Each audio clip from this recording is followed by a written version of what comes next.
Hello, Catzeyedgirl here again. I just made a video and posted it. I am making another one telling you a little bit more about myself and my vision issues. Well, let me start out by saying that, well, it's difficult. Day-to-day life can be very difficult, and nobody truly understands why. Yes, I work. I hold a normal job like everyone else, and I get myself to and from work. Actually, I cannot drive. I am not legally allowed to drive. I am not capable of driving. I've tried going through a program, but all that program really was a certification program to say that if I use this certain ocular device, which I do have, but I don't know where it is, so I'll show it to you when I can find it, that if I were able to use it, I could, in fact, try to drive. However, there were a few issues with that. One of the biggest issues is, well, there is no driving course I can take. I can't learn to drive. There is nowhere I can go and nothing I can do, because if I am caught behind a wheel of a car without a licensed instructor, then, well, I'm in trouble.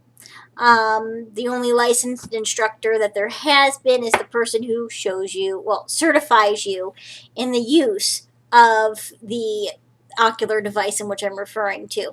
Which really what it looks like is a pair of glasses like this, only thicker and more sturdy, with a special singular binocular device. They're called monoculars because they're just mono.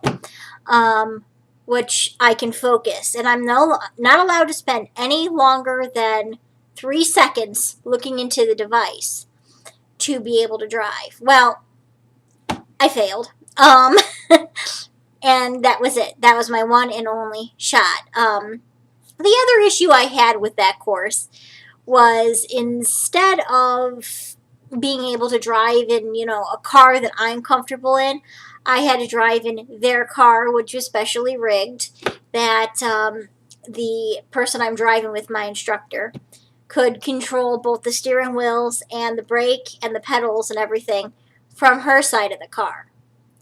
And the car in question was a Chevy Impala, I believe. And I don't know if you guys can tell, but I'm not a very tall person. Like, I'm really not a tall person. So, me behind the wheel of a Chevy Impala, kind of impossible. And I had to fight for about 3 weeks just to get pedal extenders. Because as I'm in the car attempting to drive, she's telling me, go faster, lay on the gas, put your foot on the gas pedal, and I'm trying my best. And I can't push it down any farther. So after the argument of getting the pedal extenders, I had maybe 2 weeks of attempting the same process with the pedal extensions, which we had to buy ourselves to put on their car because they wouldn't allow it any other way. And again, it was a fight to even get them. So anyway, long story short, can't drive. Because I can't drive, I have to find creative ways to get myself back and forth. Sometimes that means walking. Sometimes that means begging for a ride. Taking the bus, which out here is kind of and then there's the other option of taking a cab, which got really expensive, and I used to have to do that to get to work by a certain time. So the issue with the cab, not only the cost that I was spending about $50 a week to get to and from work in a reasonable time, is sometimes I had to be at work at like 5 a.m., which means I had to call the cab earlier or set up the cab the night before, and on more than one occasion, they forgot about me. The worst part, or the worst time that probably happened, is when I had called the night before. I had set up and scheduled my appointment to go to my place of employment so I can be there by the time I was supposed to clock in, and he never showed. I tried calling, I got no answer. There was no one else available. No one else could come get me. I had to walk into work, which is a 40-minute walk. By the time I got to work, I was over an hour late because he was behind schedule. He never showed up, so I didn't leave on time. And I was in tears, horribly in tears, because I didn't want to get in trouble for being late to work when I had thought I had had a sturdy and stable ride. So, about a year ago, I decided to make a very large change in my life and move. Now I live directly behind work. It takes me, say in the morning because the building's locked, 6 minutes from the start of my walk all the way around the building to get in. Sometimes longer, especially in bad weather when we have snow and there's ice, and then I have to go around the long way. And then that could take me, say, 10 minutes. When I'm leaving and the building's all open, I can kind of make it to do a shortcut and I can get home in 4 minutes. It's perfect, actually. I still get in early because I have a perpetual fear of being late. But it's not as bad as it used to be, which is I sometimes try to come in an hour early, or because of the way the bus ran, an hour and a half early, and I'd sit there and just wait until my shift started, which is just miserable. And getting home was worse. Getting home, there was never any guarantee. If it was past a certain hour, I couldn't get the bus wasn't running. And if it was on a weekend, like a Friday or a Saturday, getting the cab was very difficult. And Sunday, the cab didn't run at all, and the bus didn't run at all. So I was screwed. I am a grown-ass woman, and I still have to get rides from my mother to do things like my grocery shopping. I can't get there otherwise. I can't. Sure, I can go to the store and get maybe a bag or two and walk the bags home, but really, how long does that last? So, yeah. A lot of people don't understand what that's like, the not being able to drive. Let me put it this way. Driving is not something everyone can do. It's a privilege. It's not a right.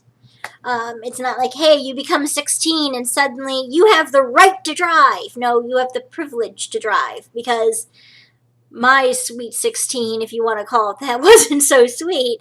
Not that my mother and my grandmother and the people who loved me didn't try, but everybody else I knew was getting cars and getting their license and getting out on their own, and here's me begging for rides from my friends, and that's all I could do. I couldn't get myself around. I could never make, and I still can't, make solid plans because I don't know if I'll be able to get there.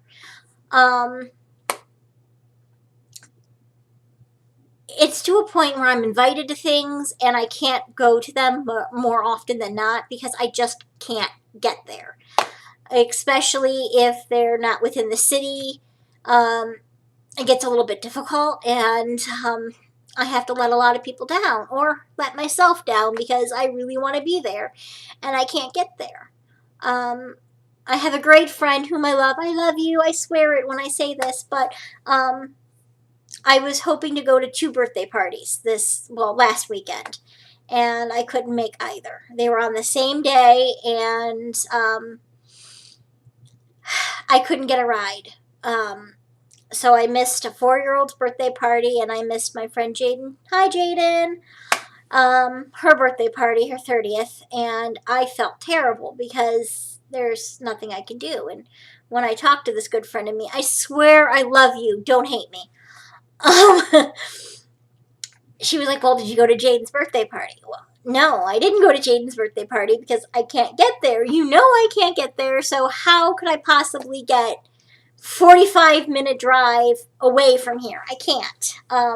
Sure, I could have started walking and been there in like 3 days, I suppose. Excuse me.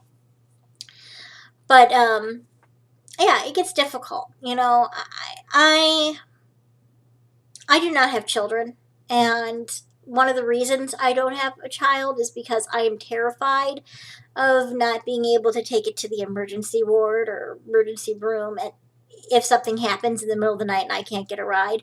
Like, what happens if just something bad happens and horrible ear infection, 103-degree fever, and I have no way to get to the emergency room. Do I call an ambulance? That then cost me like $400. So reasonably, it's just better if I don't. Am I a little bit sad by it? Yeah, I guess. Does that mean that, let's say I have a child, I'm going to panic? No, I'll love it, I'll take care of it, and I'll do what I can, and hopefully I'll have some amazing people out there in my life who want to help me and will help me. But it's not something I'm actively striving for. I just, it hurts a little, but it's not possible. It's not likely. We'll say not impossible, just unlikely to happen, and partially due to my own fears and insecurities. And if I did have a child, I would want to be able to provide all those things for it and take it places it needs to go and let it have extracurricular activities and be able to pick it up and take it places, and I just can't do that as I am. So, I'm going to try not to cry because I did put on makeup and it wasn't very easy because I can't see what I'm doing when I do the bad eye, or when I do the good eye, I can't see. As you can see, I really made an attempt and it's not a great one. But, I try. That's all you can ask.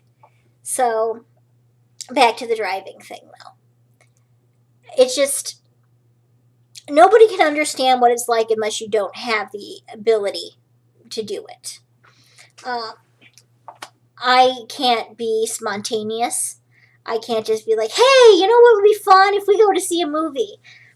Well, I can if I walk to the theater, but still then I have to be like, hey, let's go to a movie. Oh, feel like walking? Yeah, okay, well, Netflix. Yay, Netflix. The other thing is that